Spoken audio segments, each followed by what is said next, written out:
Bonjour à tous, bienvenue dans ce nouveau numéro de Parlons Cash l'Hebdo. On commence avec votre pouvoir d'achat et l'inflation qui continue de reculer pour s'établir à 2,2% sur un an au mois d'avril. Une tendance à la baisse qui se ressent de plus en plus en supermarché car vous l'avez peut-être remarqué, la note en caisse est un peu moins salée qu'avant. Dans le détail, selon les dernières données de l'INSEE, ce sont les produits alimentaires qui enregistrent une baisse significative. Les prix des huiles, par exemple, ont chuté de près de 15% sur un an, à l'exception de l'huile d'olive. Même chose pour les fruits surgelés, moins chers de 12,9%.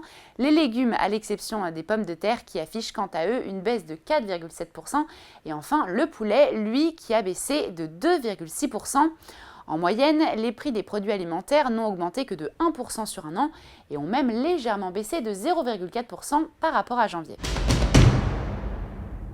Et on poursuit avec une autre bonne nouvelle pour le portefeuille des Français. Les dépenses contraintes, c'est-à-dire ces dépenses incontournables et récurrentes, sont en baisse très légèrement, mais c'est déjà ça. Et oui, selon l'indice réalisé par les Furets et CSA Research, les dépenses des ménages français telles que l'électricité, l'assurance, le loyer, le carburant ou encore les abonnements numériques par exemple ont diminué de 5% après avoir atteint un record l'année dernière à la même période. Un budget qui représente 35% des revenus des Français contre 38% il y a un an et qui s'élève désormais à 1 133 € par mois en moyenne, soit 62 € de moins que l'année dernière.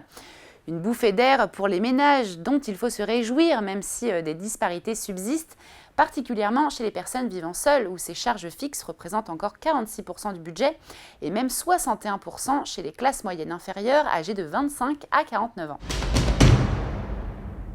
Et on termine avec les vacances d'été et plus précisément le budget moyen des Français en 2024. Et oui, il semblerait que cette année les vacanciers comptent bien casser leur tirelire. C'est en tout cas ce que révèle le dernier baromètre Sofinco qui nous dit que 58% prévoient de partir en vacances pour un budget moyen de 1 697 €, soit une hausse de 12% par rapport à l'année dernière. C'est un montant non seulement élevé mais aussi record car il n'avait pas été atteint depuis 2012.